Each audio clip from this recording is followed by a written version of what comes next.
All right, let's talk about why pre-retirees and retirees should de-risk today. David, this comes to us from Morningstar.com. De-risking your portfolio reduces sequence of return risk. Lock in favorable rates on safer investments. Don't chase returns late in the game. So let's start with the first one there. De-risking your portfolio reduces sequence of return risk. Yeah, and we could talk about this shoot for a long time, Jim. But to make it simple and to because a lot of times in retirement, you don't want it to be uh, too. How do I say this? You don't want it to be too complicated, really. I mean that's the word to put it. You want to simplify it, right? And I think retirement a lot of the times is always put into that complicated aspect when that's what we do. We really sit down and simplify it for the client's goals, and for their needs. And when it comes to pre-retirement, and I will say this every time, you should be planning for retirement 3 to 5 years before you actually retire. And why this is so important is, and you look back at the dead decade, and we talked about this on one of our other shows, if you have 2 or 3 years like 2000, 2001, 2002, when you don't have a good market, okay, and you are, bearing that market risk, and you start taking off income when you start retirement, you will see your portfolio deplete faster than anything. And the math does not lie. And that's my favorite statement.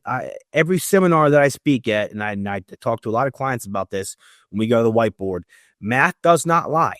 Okay. And everyone can say, well, the market's going to come back. It's going to come back there.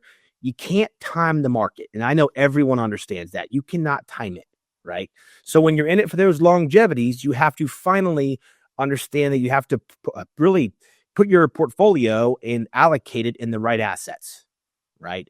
And sadly, the majority of Americans have a lot of their assets inside on market risk still today. And it's something that retirement pyramid says not to do. Right. So please reach out and ask questions. I would love to sit down and go over the math with anyone who really wants to understand this. The other thing is that when you get to that retirement cycle, right, there has to be a certain amount of assets that are put away without risk to be able to move. You do not want to be drawing income off your 401k, IRA, stocks and bonds, dividends, whatever you have.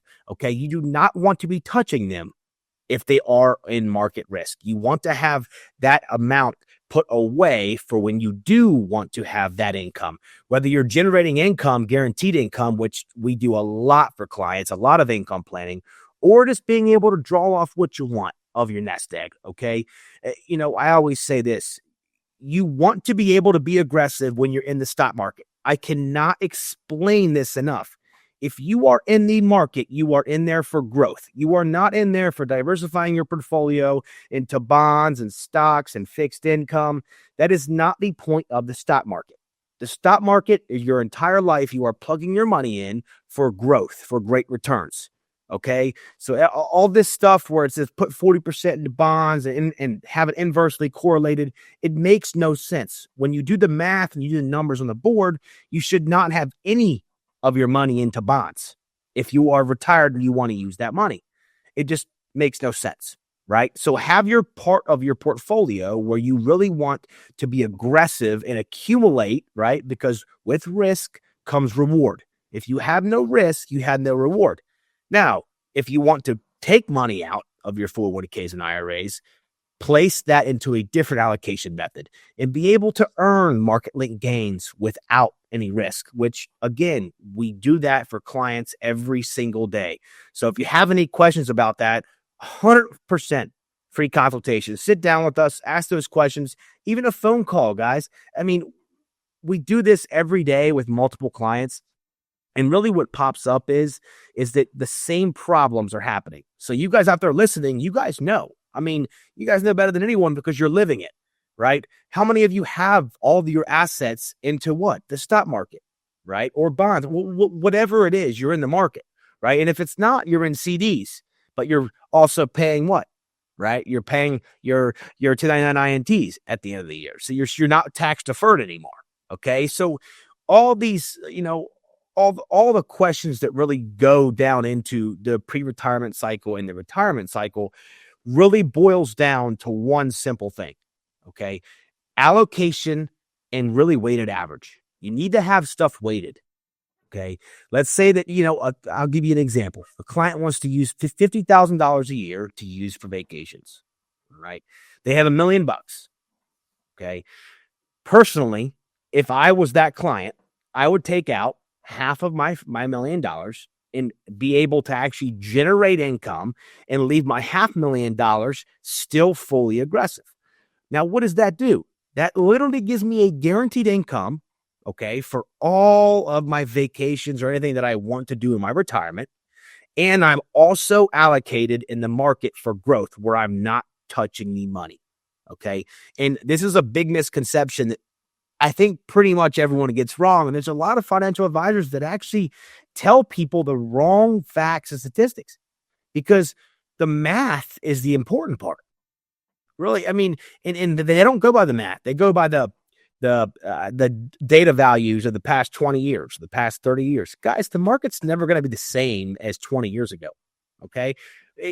When you buy a car today, is it the same as a 2000? Is a 2000 Honda the same as a 2025 Honda? No. It's 2000 Mercedes-Benz.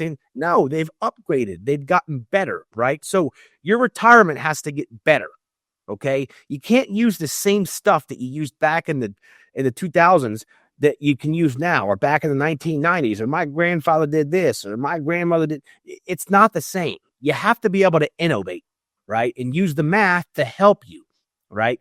And I think that's the one biggest key nowadays in retirement is really how to be efficient, right? How to not take those losses and take the gains properly, which we go over so much, guys. And if you have questions, again, about gaining those tax-deferred gains with the market link gains, we'll definitely sit down with you and show you how you can have that upside potential without the risk.